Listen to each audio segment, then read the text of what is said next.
লম্পট যে কাজটি করেছে তার একমাত্র শাস্তি হচ্ছে তার দুনিয়ায় বেঁচে থাকার অধিকার নেই। একটা লম্পট ছেলে জাকির,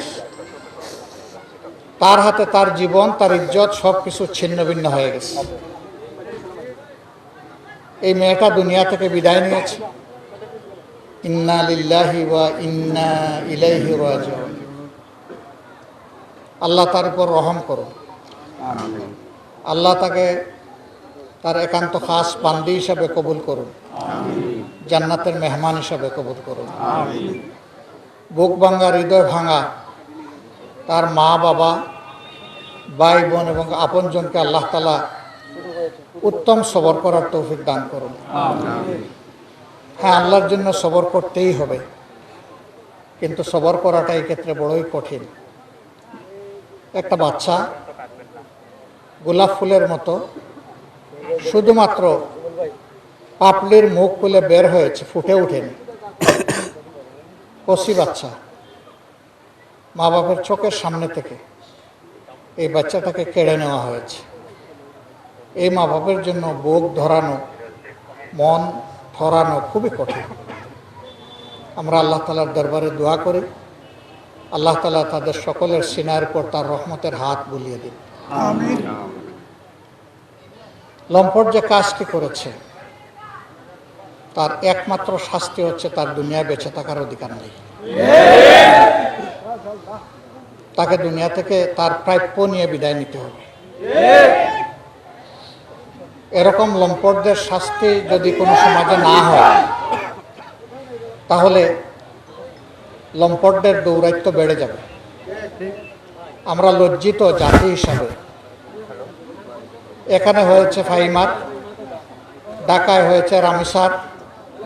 এই ধরনের ফাহিমা এবং রামিসা, তাদের আর্তচিৎকার, জীবন আলো নিভে যাওয়া আর আপনজনের চোখের পানি দিয়ে নদী তৈরি হয়ে যাওয়া, বর্তমানে এটি হচ্ছে বাংলাদেশের চিত্র।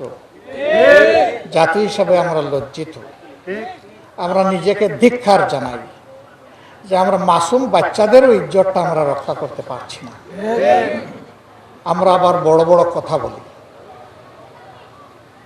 আমরা ধমকের সুরে কথা বলি। আমাদের কারো কারো আচরণে মনে হয় যে আমরা শুধু দুনিয়া না আসমানকেও শাসন করার সামর্থ্য রাখি। নাউজুবিল্লাহ।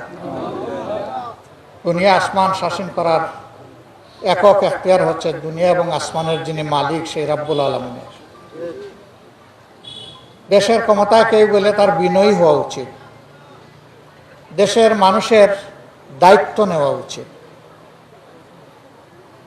ক্ষমতায় যাওয়ার মানে হচ্ছে গড়ে মালিকগুলো ঘুমাবে শান্তিতে, চকিদার তাকে পাহারা দিবে। আমরা চকিদার, আমরা পাহারাদার, কিন্তু পাহারাদারদের হাবভাব মাঝে মাঝে মালিকের মতো হয়ে যায়।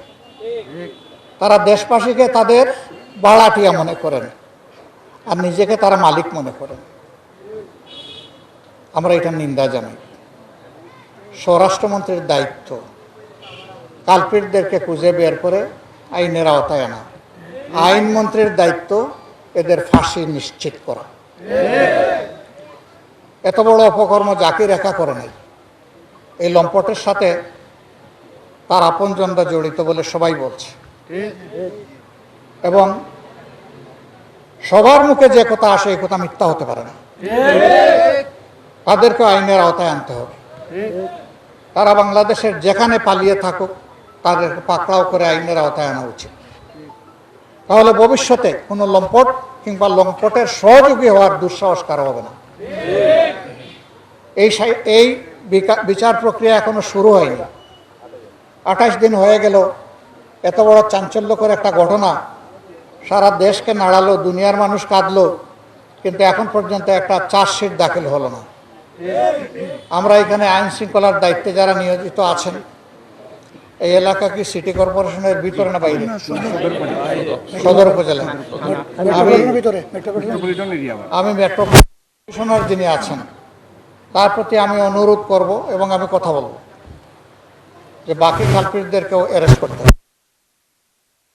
জনতার সামনে প্রমাণ হবে যে তারা তাদের কাজে আন্তরিক। যদি এই দায়িত্ব তারা পালন করেন তাহলে রাষ্ট্রের কর্মকর্তা কর্মচারী হিসাবে তারা জনগণের সহযোগিতা এবং দোয়া পাবেন।